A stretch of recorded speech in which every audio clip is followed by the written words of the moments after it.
বড় লোকের বাচ্চাদের যখন মাথা ব্যথা করে, আমার মাথা অনেক ব্যথা করছে, মনে হয় জ্বর উঠেছে।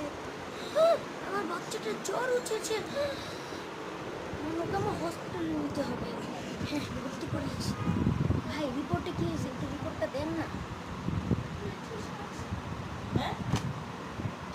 আপাতত ওর কিছুই হয় না।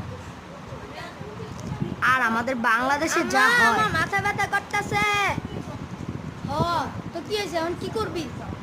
আমার একটু জ্বর উঠছে, মনে হয় আমার একটু হাসপাতালে নিয়ে যাও না প্লিজ। আচ্ছা চল এখন হাসপাতালে চল। এই কি হয়েছে ভাই, ওর রিপোর্ট কি হয়েছে? আলহামদুলিল্লাহ, ওর এখনো কিছুই হয় নাই আলহামদুলিল্লাহ দিলে। আরো মারি, আরো মারি, আরো মারি। কার কার মা এমন করে কমেন্টে লিখে যান।